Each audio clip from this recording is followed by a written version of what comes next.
Class के अंदर हम चैप्टर नंबर 2 के शॉर्ट क्वेश्चन नंबर 3, 4 और 5 डिस्कस करेंगे। पहले दो शॉर्ट क्वेश्चन इससे पहले वाले लेक्चर में डिस्कस ऑलरेडी हो चुके हैं। सो आज की क्लास के अंदर चैप्टर नंबर 2 का थर्ड शॉर्ट क्वेश्चन है the structure of hydrogen isotope. तो ये जो टॉपिक आप लोगों ने ऑलरेडी पढ़ा है आइसोटोप, उसके अंदर हमने हाइड्रोजन के आइसोटोप को डिटेल से डिस्कस किया है। तो आप हाइड्रोजन अब जो आइसोटोप वाला टॉपिक है वो लेक्चर आप सुनेंगे, उसमें इसका आंसर मौजूद होगा। शॉर्ट क्वेश्चन नंबर 4 है how many electrons are present in each of the following assuming the atom is neutral particle identifying the element। कहता है आप बताएं कि आपको इलेक्ट्रॉनिक कॉन्फ़िगरेशन दी हुई है, ये जो मैंने ए बी और सी पार्ट लिखा है इसमें आपको इलेक्ट्रॉनिक कॉन्फ़िगरेशन दी हुई है। इसमें आपसे ये पूछ रहे हैं कि आप बताएं कि इनमें इलेक्ट्रॉन कितने मौजूद हैं, हाउ मेनी इलेक्ट्रॉन प्रेजेंट। और फिर आपने ये बताना है कि अगर एटम न्यूट्रल है तो फिर एलिमेंट कौन सा होगा। अब यहाँ पे एक बात की हमें इलेक्ट्रॉन कैलकुलेशन का पता होना चाहिए। तो बेटा जो ऊपर एक्सपोनेंशियल पावर होती है इलेक्ट्रॉनिक कॉन्फ़िगरेशन के अंदर, जैसे 1s2, तो 1s2 का जो 2 है 2, फिर 2s2 का ये जो पावर है 2, 2 + 2, फिर 2p6 जो पावर 6 है ये, और फिर 3s1, यानी जो एक्सपोनेंशियल पावर है इन सबको आपने जमा करना है। ये ऊपर इलेक्ट्रॉन लिखे होते हैं, तो जब आप इसको जमा करते हैं तो आप लोगों के पास इसमें 11 इलेक्ट्रॉन आ जाते हैं। इसी तरह अगर आप बी पार्ट में देखें तो 1s2, 2s2, 2p6, 3s2, 3p5 power को जब मैंने जमा किए यानी 2 + 2 + 6 + 2 + 5, जब हम सबको जमा करते हैं तो मेरे पास 17 इलेक्ट्रॉन आ जाते हैं। और इसी तरह से सी पार्ट के अंदर 1s2, 2s2, 2p6, 3s2, 3p6 और 4s2, इन सब को जब इनकी पावर को मैं जमा करता हूं तो मेरे पास टोटल 20 इलेक्ट्रॉन आ जाते हैं। अब इलेक्ट्रॉन हमने कैलकुलेट कर ली, यानी ऊपर जो इलेक्ट्रॉनिक कॉन्फ़िगरेशन में पावर लिखी है उसको जमा करोगे तो आपके पास इलेक्ट्रॉन आ जाएंगे। अब इसके अगले पॉइंट पे आते हैं, कहते हैं आप ये कंसीडर करें, ये एज्यूम करें कि ये एक न्यूट्रल एटम की इलेक्ट्रॉनिक कॉन्फ़िगरेशन है।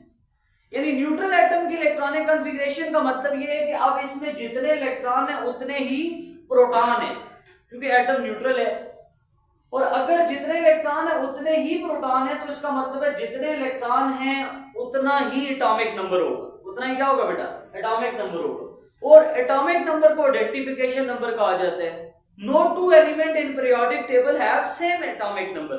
पीरियोडिक टेबल में कोई से दो एलिमेंट ऐसे नहीं है जिनका एटॉमिक नंबर एक जैसा हो।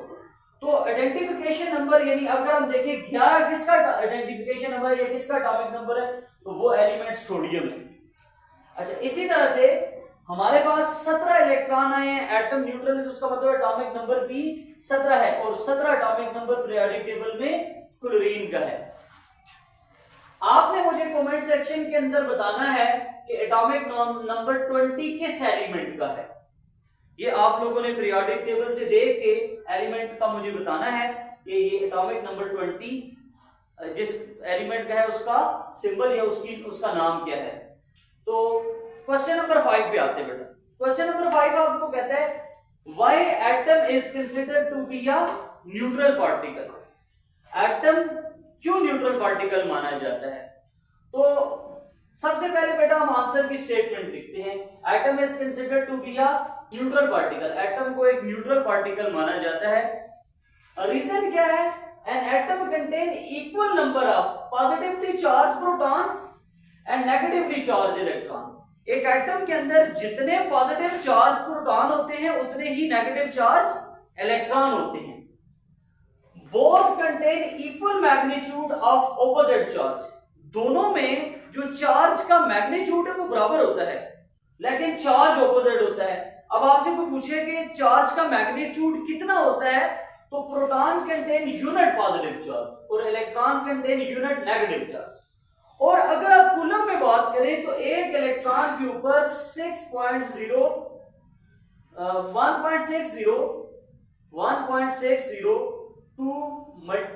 मल्टीप्लाई बाय 10 की पावर -19 कूलम चार्ज होता है एक प्रोटॉन के ऊपर, और इतना ही चार्ज एक इलेक्ट्रॉन के ऊपर होता है कूलम में। लेकिन अगर आप ये कह दें कि proton contain unit positive charge and electron contain unit negative charge, so they cancel out the effect of each other and make atom neutral. देखिए दोनों की तादाद बराबर है, दोनों का चार्ज बराबर है, लेकिन चार्ज ऑपोजिट है, तो ये एक दूसरे को के इफेक्ट को कैंसिल करते हैं और एटम क्या हो जाता है, न्यूट्रल हो जाता है। न्यूट्रल का मतलब उसके ऊपर कोई भी चार्ज नहीं होता, उसके ऊपर जीरो चार्ज माना जाता है।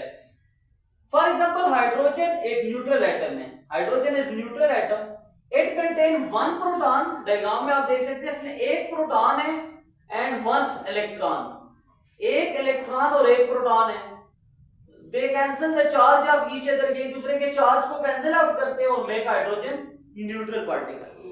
डायग्राम आप फिर इसके साथ ड्रॉ कर सकते हैं और उसके बाद बेटा आप अपनी बात को ज्यादा ऑथेंटिक बनाने के लिए जो रदरफोर्ड एटॉमिक मॉडल है उसका आप रेफरेंस दे सकते हैं। रदरफोर्ड एटॉमिक मॉडल के अकॉर्डिंग, यानी reference of Rutherford atomic model, Rutherford atomic model के एक पोस्टुलेट के according, according to Rutherford atomic model, atom is neutral particle because number of proton is numerically equal to number of electron.